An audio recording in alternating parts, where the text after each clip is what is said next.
I don't care about the child, my mother-in-law said about my 9-year-old daughter. My husband agreed. My wife is not so smart. She will sign what we need. 7 days later, their lawyer called me in a panic because what I signed was... It was the Tuesday 2 weeks before Christmas in Chicago, and my daughter Sophie was still wearing her school uniform when Linda decided to say it out loud. We were in my kitchen, while the oven preheated and Sophie tried to tape a paper snowflake to the sliding door. Linda stood by the island like she owned the place, holding a mug she didn't ask for. Tyler leaned against the fridge with that "everybody relax" face he saved for when his mother was about to get mean. Linda nodded toward Sophie without even lowering her voice. I don't care about the child. Sophie's hand stopped. The tape drooped. She didn't cry. She just blinked, like she was trying to translate what she'd heard into something less sharp. Tyler didn't correct her. He didn't even look at Sophie. He looked at me. Then Linda slid a manila folder across my counter like it was a dessert menu. This needs to be signed tonight. Tyler finally spoke. Emily, just sign it. You don't need to read all that. That was the moment I realized they weren't talking to me like a partner. They were talking to me like an obstacle. And that's when I decided I would sign. Just not what they thought. The first rule in my house used to be simple. Sophie comes first. I said it early, I said it calmly, I said it like it was as normal as taking your shoes off at the door. 2 months after I married Tyler, we hosted a small Sunday dinner. Linda arrived 40 minutes early, let herself in with the spare key Tyler forgot to tell me he'd given her, and started rearranging my living room candles. Sophie came down in leggings and a sweatshirt, hair still damp from her shower, and Linda made a sound like she'd tasted something sour. Is she going to dress like that? Linda asked Tyler, not me. Tyler smiled too fast. Mom, it's fine. Linda's eyes slid to Sophie. Honey, some people don't teach their kids standards. You'll learn. Sophie didn't answer. She just went back upstairs. I followed her, knocked on her door, and found her folding a blanket over her knees like she was building a shield. She doesn't get to talk to you like that, I said, quiet and exact. Sophie shrugged, trying to look older than 9. It's okay. She likes you more. That sentence landed in my chest and stayed there. I went downstairs and told Tyler, we're not doing comments about Sophie's clothes. Tyler kissed my cheek, as if affection could substitute for agreement. I'll handle it. He didn't handle it. He just smoothed it, and Linda learned that if she pushed, he would cushion the impact for her. 2 weeks later, the next rule appeared, disguised as a favor. We were at a craft store, Sophie and I picking out glittery ornaments for a school project, when Tyler's phone buzzed. He stepped aside and came back with that careful voice. My mom wants to help with Christmas shopping for Sophie. I smiled because I wanted peace. That's sweet, he added. She wants to be the one to take Sophie. Just them. Sophie's face tightened like she'd just swallowed a dry cracker. Do I have to? Tyler laughed lightly. No one's forcing you. But then he looked at me, not Sophie. Me. Like this was my job to manage. So I said, we can all go together. Tyler's smile flickered. Mom said it would be easier without extra opinions. I stared at him. Without me. He raised both hands. Babe, it's just shopping. Let her feel included. I watched Sophie stare at the floor tiles, counting invisible squares. We're not doing one-on-one outings, I said. Not yet. Tyler's jaw tightened. Why are you making this a thing? And just like that, the rule in my house wasn't a rule anymore. It was negotiable. The third scene happened in my driveway, in the dark, when the air smelled like snow and exhaust.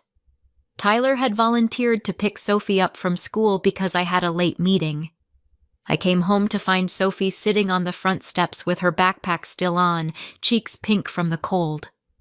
What happened? I asked, unlocking the door. Sophie stood up too fast. It's fine. Inside, Tyler was on the couch, shoes on, scrolling. Hey, he said, like it was a normal Tuesday. I set my bag down. Why was she outside? Tyler didn't look up. She didn't want to come in. Sophie's voice was small. He was on the phone with Grandma. Tyler sighed, finally setting his phone down. Mom just asked how things were going. Sophie got sensitive. I turned to Sophie. What did she say? Sophie's eyes went shiny, but she forced the words out. She said I'm lucky you married Tyler because now I have a real family and I shouldn't mess it up. Tyler rolled his eyes like a teenager. That's not what she meant. I felt my face stay calm while everything inside me went tight. You let her say that to Sophie. Tyler leaned forward, elbows on knees. Emily, my mom is old school. She's not trying to hurt her. Sophie whispered. It did hurt. Tyler looked at Sophie for half a second, then back to me. You see? This is why I didn't want you to make rules. It makes everyone tense. I stood there, keys still in my hand, realizing that Tyler had found a way to make harm sound like my overreaction. That night, after Sophie went to bed, I asked Tyler, Did you ever tell your mom to stop? He reached for me like a peace offering. Don't start. It's Christmas season. And I swallowed it because I didn't want Sophie to see another rupture. Not after losing her dad. Tyler knew that. Linda knew that. They both used it. The fourth scene was quieter, which made it worse. We were at Linda's house for a cookie day, and she set Sophie up at the dining table with sprinkles and frosting and 2 bright overhead lights. Then she handed Tyler her phone and said, Show her. Tyler cleared his throat. My mom found a great financial advisor. He does family planning. I blinked. Okay. Linda smiled like a teacher about to assign homework. It's important. Tyler told me you inherited something after your first husband passed. You should protect the family. My mouth went dry. That's not a dinner conversation. Linda waved a hand. Oh, please. I know there's money set aside. Don't pretend there isn't. Sophie looked up, frosting on her fingertip, confused. Tyler said softly, Babe, it's not a big deal. Mom just wants us to be smart. Linda leaned in. And to be clear, any money you got because of your situation should benefit your current household, not just your child. Sophie's shoulders hunched as if she could make herself smaller. I said, Sophie's father's assets are for Sophie. Linda smiled without warmth. We'll see. On the drive home, Tyler kept his voice gentle like that made it okay. Mom's just worried. She thinks you're being rigid. She called Sophie just your child, I said. Tyler exhaled like I was exhausting. Emily, you take everything personally. I stared out at the wet streets, the Christmas lights blurring. It's not personal. It's my kid. Tyler nodded, but it wasn't agreement. It was patience. The kind you use on someone you think you can outlast. By the time 2 weeks before Christmas rolled around, I had learned the pattern. Linda controlled through help. Tyler controlled through calm. Sophie absorbed everything like a sponge, then tried to wring herself out in private. And then, on that Tuesday, Linda brought the folder. The folder looked official. Tabs, sticky notes, a cover page with a law firm header. Linda placed it on my counter as if she was placing a burden. Tyler stood behind her shoulder, not quite touching her, but close enough that I could see where his loyalty lived. What is this? I asked. Linda's smile was thin. Just some paperwork, a power of attorney, and a few updates to your accounts. My accounts, I repeated. Tyler's voice slid in, smooth. It's routine. If anything happens to you, I need to be able to handle things. I kept my tone even. If something happens to me, Sophie's guardian is already designated. Linda's eyes narrowed. We're not talking about custody. Don't be dramatic. We're talking about money. Sophie was at the table with markers, making a card for her teacher. She paused, listening. Tyler leaned closer to me, like he was sharing a secret. We're behind on a couple things. This will help us consolidate. Mom knows a guy. I stared at him. Behind on what things? He didn't answer. He just said, not in front of Sophie. Linda lifted her chin. She doesn't need to be involved. Sophie's marker squeaked across paper, then stopped. I asked Linda, why are you here with this? Linda's smile widened, almost proud. Because Tyler said you're not the smartest with paperwork. He said you'll sign what you need to sign if we present it properly. Tyler didn't flinch. He didn't deny it. He just said, Mom, don't say it like that. Linda shrugged. It's true. She'll sign what we need. Sophie's chair scraped back. She stood, quiet, and walked upstairs without a word. My hands stayed on the counter. Tyler, I said, did you tell her that? Tyler's eyes flicked toward the stairs, then back to me. Emily, you're making it sound evil. We're a family. Linda tapped the folder. Sign tonight. We need it before the holidays. I looked at the signature tabs, yellow flags that screamed urgency. Then I looked at Tyler, who wouldn't meet my eyes for more than a second. I nodded once. Okay. Linda's shoulders relaxed like she'd won something. And that was the moment I stopped arguing out loud and started planning in silence. I didn't sign the folder that night. I made dinner. I asked Sophie about her spelling quiz. I packed her lunch. I kissed her forehead and watched her eyes search mine like she was trying to confirm reality. After she fell asleep, Tyler tried again. He brought the folder into the bedroom and set it on the dresser like a gift. Let's just get it done, he said. I sat on the edge of the bed and folded my hands. Tell me what you're behind on. Tyler rubbed his jaw. It's complicated. Say it anyway. He exhaled. Credit cards, some personal loans, and I took out a loan to cover Mom's roof. I stared. You borrowed money for your mom's roof? Tyler's face tightened. She needed help. And you didn't tell me. He said it like a complaint. You would have freaked out. I kept my voice flat. So your solution is to have me sign a power of attorney over my assets. Tyler leaned forward, softer, like he was trying to soothe a toddler. Babe, it's not like that. It's just for convenience. Convenience for who? He glanced away. For us. I reached for the folder and flipped the first page. Dense paragraphs, legal language, and at the bottom, my name printed next to a line. I read the title twice. Durable Power of Attorney. I looked up. This gives you authority to act on my behalf. Tyler shrugged. Only if you're unavailable. And how do they define unavailable? I asked. Tyler's mouth opened, then closed. It's standard. I flipped to the next tab. A section about financial accounts. Another about real property. Another about trusts. My spine went cold. Why is there a trust section? Tyler's eyes sharpened. Because you have one. I held his gaze.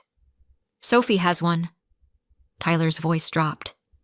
Emily, we're married. It affects our household. I felt my hands stay steady, even as my stomach turned.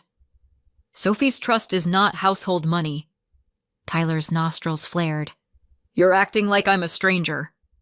I said, right now, you are.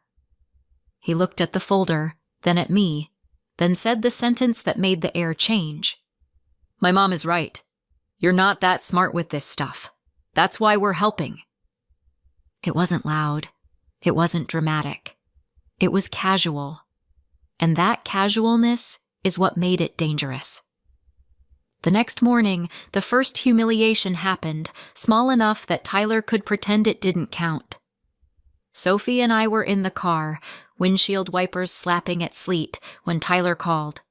I put him on speaker because Sophie liked hearing his voice when he was being normal. He didn't say hello to Sophie. He said, "Emily, I told my mom you'd sign today." Sophie stared out the window, jaw tight. I said, "I'm taking Sophie to school." Tyler's tone sharpened. "You always have an excuse." Sophie's voice came out, careful. "Mom doesn't have excuses. She has stuff." Tyler paused, then laughed like it was cute. "See? She's learning manipulation from you." Sophie's cheeks flushed. She whispered, I cut in, calm. "Don't talk to her like that." Tyler sighed. "Put the kid away from the phone. This is adult business." Sophie's eyes widened, and she reached to turn the volume down herself, like she wanted to disappear from the conversation. I said, "We'll talk later," and hung up. That was humiliation number 1, reducing Sophie to the kid, like her existence was noise. The second one came that afternoon, more direct. I picked Sophie up from school and found Tyler already home, sitting at the kitchen table with Linda. They'd let themselves in again. Linda had brought her own pen. Sophie stopped in the doorway. Linda looked up and smiled too big. "There she is." Sophie didn't move. Tyler said, "Hey, Soph, go upstairs. We're doing paperwork." Sophie's voice was quiet but firm. "I don't want Grandma here." Linda's smile vanished. "Excuse me?" Sophie's hands clenched around her backpack straps. "You said you don't care about me."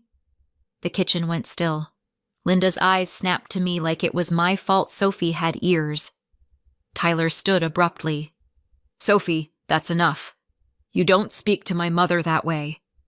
Sophie's eyes filled, but she didn't cry. "I didn't speak to her. I repeated her." Tyler's face darkened. "Upstairs. Now." Sophie looked at me like she was waiting for me to choose her out loud. I said, "Sophie, go wash your hands and start your homework. I'll be up in a minute." Her lips pressed together. She nodded once and walked away slowly, each step heavy. Linda leaned toward Tyler and didn't lower her voice. "See? She's disrespectful. That child is a problem." Tyler didn't correct her. He just looked at me and said, "Sign. Let's not drag this out." That was humiliation number 2. Tyler defending Linda against Sophie's truth. Then came the third one. The main violation, wrapped in the same fake calm. Linda opened the folder to a page I hadn't seen yet. "Here," she said, sliding it toward me. "This one gives Tyler the authority to manage the trust and any distributions." My voice stayed steady. "No!" Linda's expression hardened. "Emily, don't be stupid. The trust is money sitting there doing nothing. Tyler can invest it." "It's Sophie's," I said. Linda's eyes were flat. "I already told you. I don't care about the child. I care about family stability." Tyler nodded like that made sense. "We need it. I need it." I stared at him. "For what?" He swallowed, then said it quickly. "We're trying to buy a bigger house. And I promised Mom I'd help her with her mortgage refinancing. And there's something else." I felt my pulse stay strangely slow. "Something else."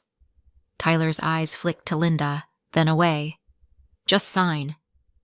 Linda leaned in, voice sharp. "Your first husband is dead. That money isn't doing him any good." My skin went cold. "Don't say his name like that." Linda shrugged. "Truth is truth." Tyler's voice rose just a little. "Emily, you're being emotional." I looked at the page again. It wasn't just a power of attorney. It was a reshuffling of authority.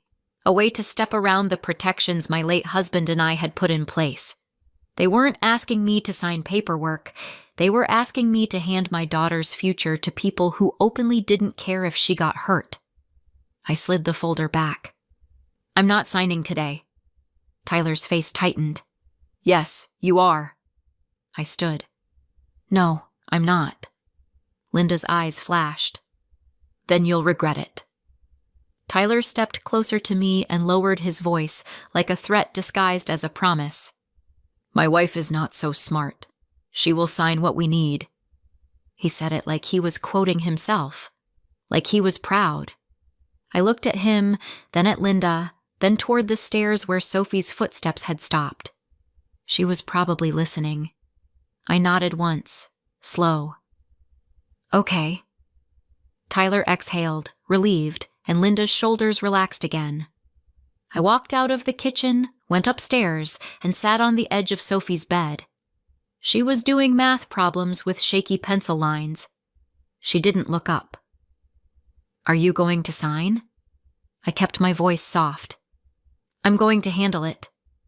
Sophie's eyes lifted to mine, searching. "Will I be okay?" I put my hand over hers, steady. "Yes." Then I stood, went to my closet, and pulled out the binder I kept hidden behind winter scarves, the one with Sophie's trust documents, the one Tyler didn't know I updated last year. I didn't feel angry. I felt clear, and I became very calm and very final. On Thursday morning, I didn't argue. I didn't confront. I didn't announce boundaries like a speech. I packed Sophie's lunch, braided her hair, and drove her to school like everything was normal. The sky was the color of old paper, and the radio played Christmas songs I didn't listen to. At drop-off, Sophie held my hand longer than usual. "Are you mad?" she asked. "No," I said. "I'm focused." She nodded like she understood the difference. After I watched her walk into the building, I didn't go home. I drove downtown, parked in a garage that smelled like wet concrete, and walked into a law office with a brass plaque that read estate planning. The receptionist smiled. "Can I help you?" I said, "I need to see an attorney about a minor's trust and attempted financial coercion." She didn't ask me to explain in the lobby. She just nodded and handed me paperwork. Within 20 minutes, I was sitting across from a woman named Marisol, who wore glasses on a chain and had the kind of calm that made you feel safer just by proximity. She flipped through the documents I'd brought, her fingers quick and precise. "You're the trustee," she said, tapping a page. "And the trust has language limiting distributions to Sophie's benefit, which is good." I nodded. "My husband and his mother are trying to get me to sign a power of attorney that would let him access it." Marisol's eyebrows lifted. "He can't access it without your cooperation, unless you sign something that grants authority." "I know," I said. "That's why I'm here. I want to lock it down further." Marisol leaned back. "We can add additional protections. We can formalize that no power of attorney can override trustee authority without court approval. We can place the assets in a structure that requires judicial review for any changes." I exhaled. "Do it!"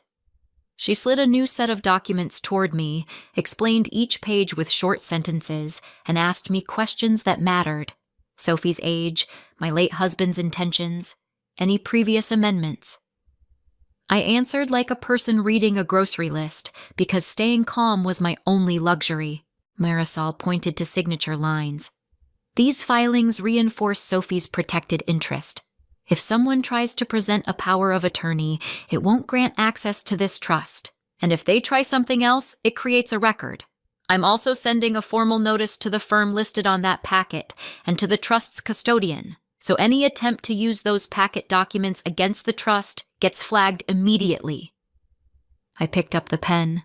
I signed. Not Linda's folder. Not Tyler's plan. I signed what made my daughter untouchable. When I walked out, my phone buzzed 3 times. Tyler. I didn't answer. I drove to Sophie's school, checked her out early, and took her to a small diner with red booths and a sticky tabletop. She ate fries like she hadn't eaten in days. "Are we in trouble?"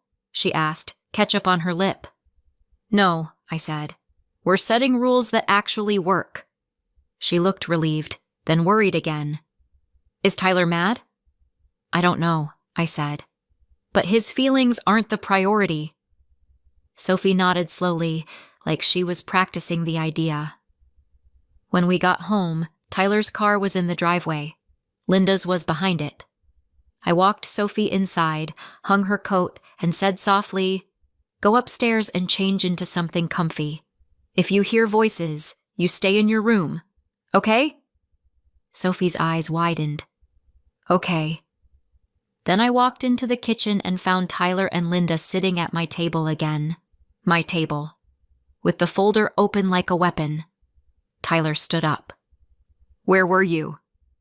I set my purse down carefully. "Out." Linda's eyes narrowed. "Did you sign?" I smiled a little. Not warm, just controlled. "I signed." Tyler's shoulders loosened. "Good." Linda pushed the folder toward me. "Then sign these too." I didn't touch it. Tyler frowned. "What do you mean you signed?" I met his eyes. "I mean, I handled Sophie's trust." Linda's face went still. "What did you do?" I didn't explain. I didn't need to. Tyler stepped closer, voice rising. "Emily, you can't just make legal changes without even telling me." I tilted my head. "Watch me."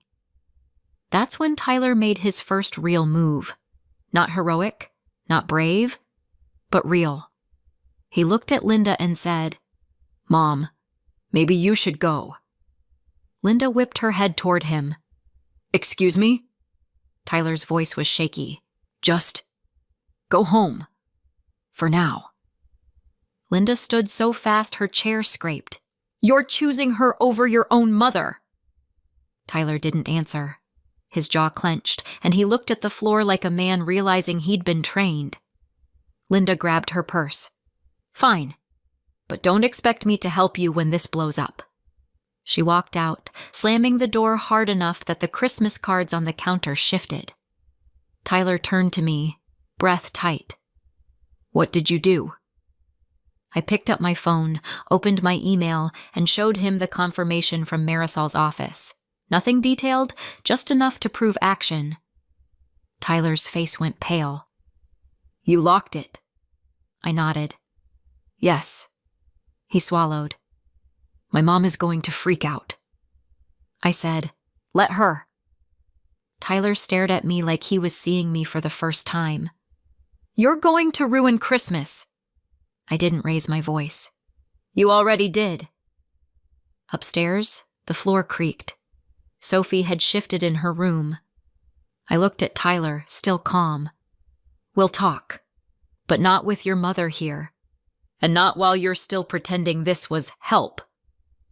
7 days later, I was rinsing a mug at the sink when my phone rang. Unknown number. I answered. "Hello?" A man's voice came through, fast and clipped. "Is this Emily?" "Yes." "I'm an attorney with the firm listed on that power of attorney packet. I need to speak with Tyler immediately.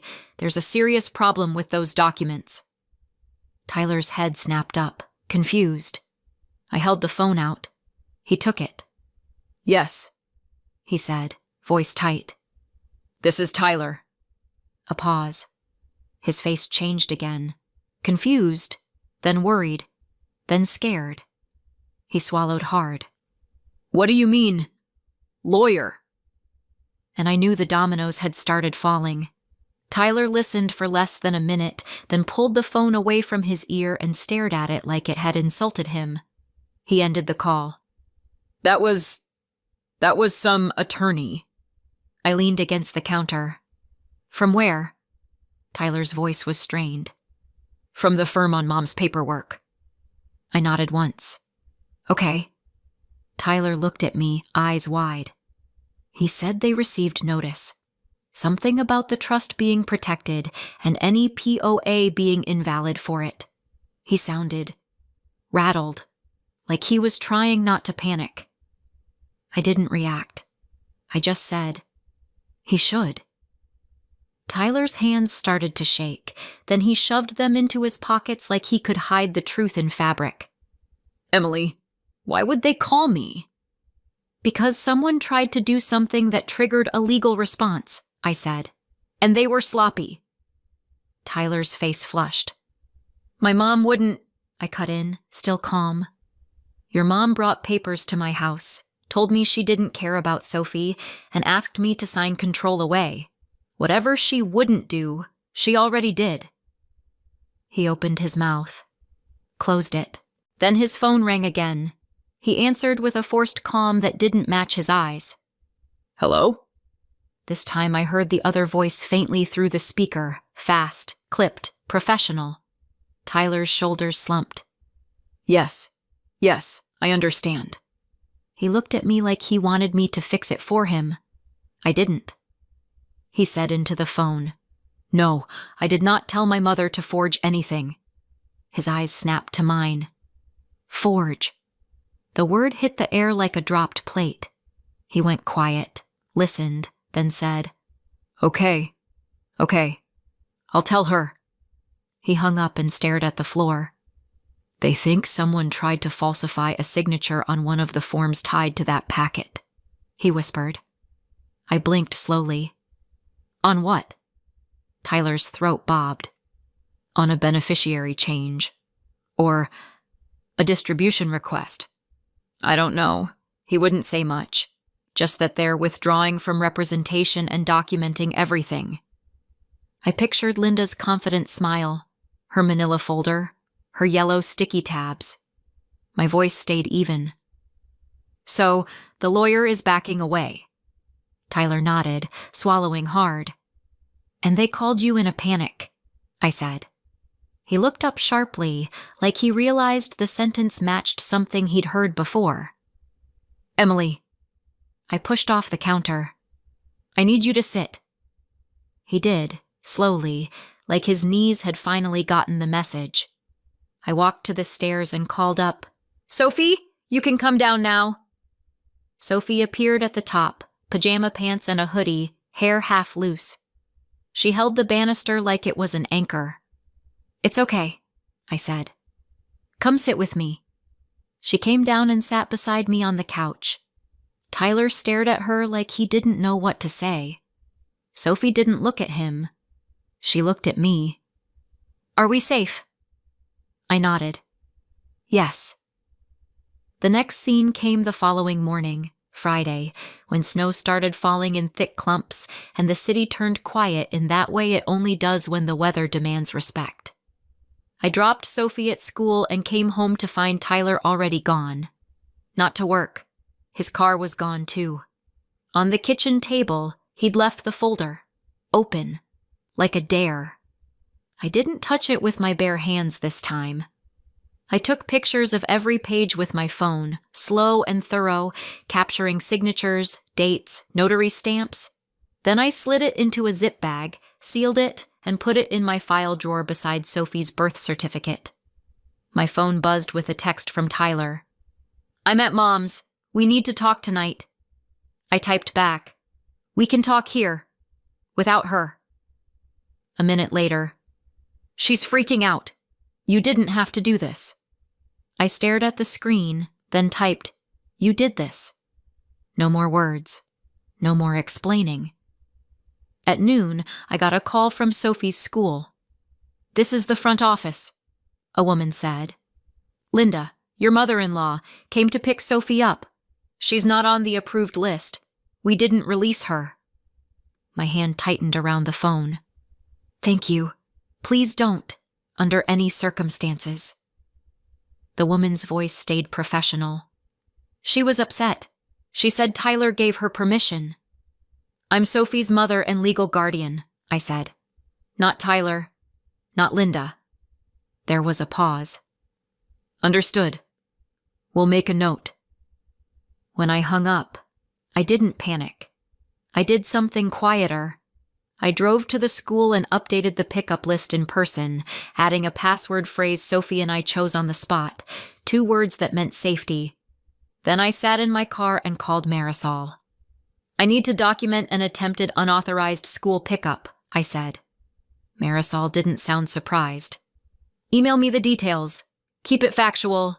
Date, time, who said what. I did, from the parking lot, while my breath fogged the windshield. This was the second front I hadn't expected. Linda wasn't just after money. She was after access, the kind that makes you feel powerful. And she'd just shown me how far she'd go. That evening, Tyler came home alone. His face looked older, like stress had pressed down on him all day. He stood in the doorway and said, "Emily, can we not do this in front of Sophie?" I glanced toward the living room where Sophie was coloring quietly. "She already knows. You just haven't caught up." Tyler's shoulders dropped. "My mom said you're turning her into a weapon." Sophie's head lifted, eyes sharp. I said, "Sophie is a person." Tyler looked at Sophie finally. "Hey, Soph." Sophie didn't answer. Tyler swallowed. "Mom went to your school." I didn't widen my eyes. I didn't gasp. I just nodded. "Yes." Tyler's face tightened. "She said she was just trying to help." I walked to the drawer, pulled out the folder in the zip bag, and set it on the table between us. "This is what help looks like in your family." Tyler stared at it. "Emily." I held up my hand. "No, listen. Your mom attempted to remove my child from her school without permission. That's not a misunderstanding. That's a boundary violation." Tyler's voice cracked. "She didn't mean," I cut in. "Intent doesn't undo impact, and it doesn't undo patterns." Tyler sank into a chair. "The lawyer dropped her," he said quietly. "He said he can't be involved if there's fraud." I waited. Tyler looked up, eyes wet but not dramatic. "She forged something, Emily. I think she forged my name." The room went silent. Sophie's crayon paused. I said, "Did you know?" Tyler shook his head fast. "No, I swear. She told me it was routine." I nodded once. "That's what you told me." Tyler flinched like I'd slapped him with truth. I said, "Here's what's going to happen. You're going to stay somewhere else for now." Tyler's mouth fell open. "What?" I kept my voice low. "You can stay with your mom. Or a friend. But you're not sleeping here while you're still tied to her choices." Tyler's hands gripped the edge of the table. "Emily, please. It's Christmas." I looked at Sophie, then back at him. "That's exactly why." Tyler stood, paced once, then stopped like he'd hit an invisible wall. "If I leave, you'll tell everyone." "I'll tell the truth if I have to," I said. "But I'm not running a smear campaign. I'm protecting my kid." Tyler's eyes darted toward Sophie. She stared at him with a look that wasn't anger. It was disappointment. Too old for 9. He whispered, "I didn't think she'd go that far." I said, "You didn't think because thinking would have required you to stop her." Tyler's shoulders sagged. "Can I at least say goodbye?" I nodded. He walked to Sophie, crouched in front of her. "Hey," he said, voice soft. "I'm sorry." Sophie's lips pressed together. "Are you still on her side?" Tyler swallowed. I don't know how to do this." Sophie nodded like that was the answer. "Then you shouldn't be the one deciding stuff." Tyler's eyes closed for a second. He stood, grabbed a bag from the closet, and left without another argument. The next domino fell the day after, Saturday, when Linda texted me a message that tried to sound sweet. "Emily, honey, let's meet. We can fix this. Tyler is upset and you're overreacting. Bring Sophie to my house for cocoa." I didn't respond. An hour later, she sent another. "You're keeping my granddaughter from me." I stared at the word granddaughter. Linda had never called Sophie that before. Not once. I typed one message, short and factual. Do not contact Sophie directly. Do not come to her school. Communication goes through me. Then I muted her. By afternoon, the financial domino hit. Tyler's paycheck usually went into our joint account. That day, it didn't. Instead, I got an alert. Tyler had opened a new account and redirected his deposit. It wasn't clever. It was panic. He texted, "Mom says you'll freeze me out. I need to protect myself." I stared at the screen and felt nothing but clarity. I replied, "I'm not freezing you out. I'm separating what you already tried to take." Then I walked to my desk and opened every shared subscription. Streaming, cell plan, the family credit card Tyler insisted was easier. I didn't cancel to punish. I canceled to stop leakage. I left Tyler's phone line active for 7 days, just enough time to transfer, then set it to end. That evening, Tyler showed up at the door, eyes red, shoulders tight. "You canceled my card." I kept my voice steady. "I canceled access to my credit." Tyler's mouth opened, then he stopped. "Mom said you'd do this." I nodded. Mom is right about one thing. I'm done being used. He stared at me. "Where am I supposed to go?" I didn't soften. "That's for you to figure out. You had time to plan when you were planning behind my back." Tyler flinched. "Emily, I love you." I looked at him for a long second. Love doesn't sound like she'll sign what we need. Tyler's face crumpled. He looked past me into the house, where Sophie stood halfway down the stairs, watching. He whispered, "Can I talk to her?" I shook my head. "Not tonight." Tyler nodded slowly, like he knew he'd earned that. No, he walked away, shoulders hunched, and didn't slam the door. That was his smallest real step, accepting a boundary without breaking something. The next domino was family reputation, and it happened fast because Linda couldn't stand losing control quietly. Sunday morning, my phone lit up with messages from Tyler's aunt, his cousin, even his older brother. "Linda says you stole Tyler's money. Linda says you're keeping Sophie from her. Linda says you're mentally unstable." I didn't respond to any of them right away. I read them, took screenshots, and saved them in a folder labeled Facts. Then I wrote one message in the family group chat Tyler had added me to months ago, a chat I'd barely used because Linda dominated it with memes and guilt. I kept it short, factual, no emotions. "Hi everyone. Linda attempted to remove Sophie from school on Friday without being authorized. Tyler and Linda brought paperwork to my home attempting to gain control of Sophie's trust.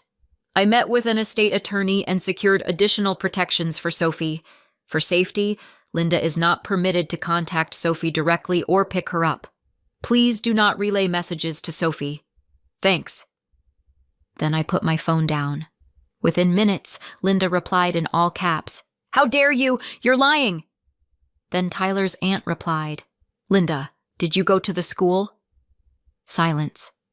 Then Tyler's cousin, "Why would you try to pick up a child you're not authorized to pick up?" More silence.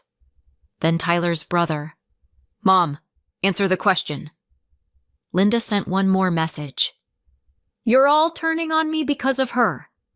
And that was the moment her power shifted.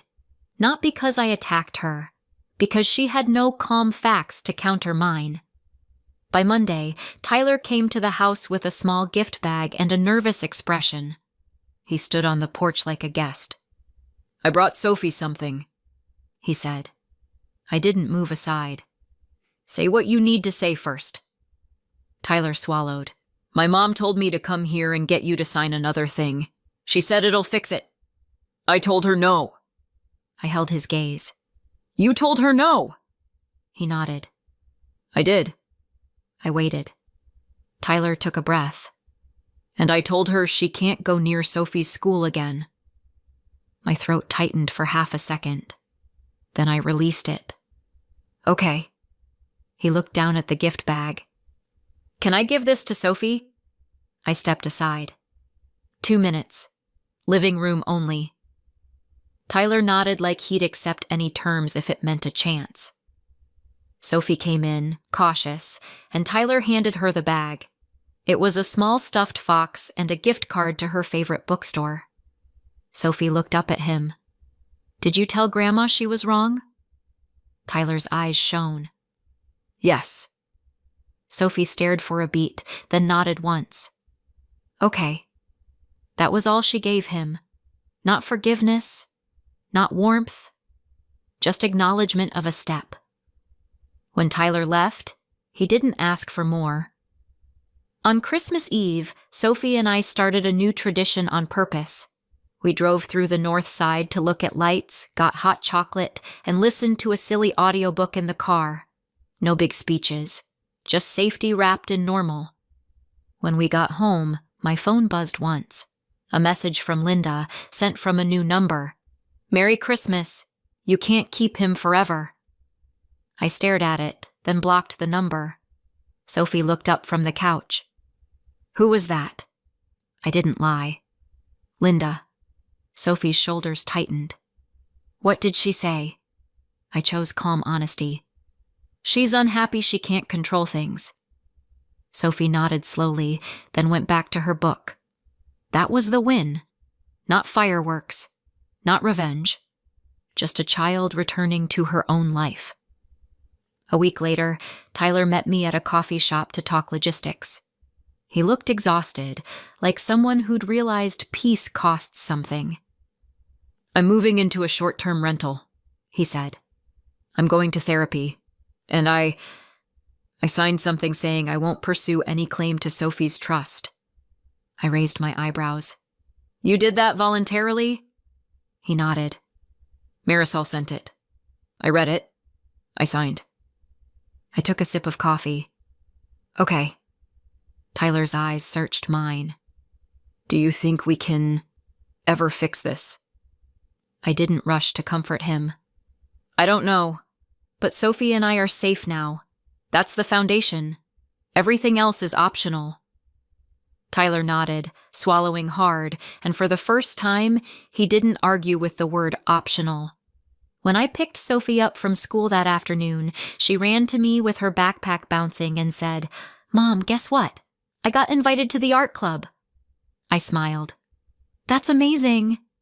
She grabbed my hand. Can we celebrate with pizza? We can, I said. And we will. We walked to the car under a pale winter sun, and the world felt steady again. Not perfect, not painless, but ours. And I'll ask you one thing. If someone told you they didn't care about your child, would you wait for them to prove it twice? Or would you do the quiet move the first time?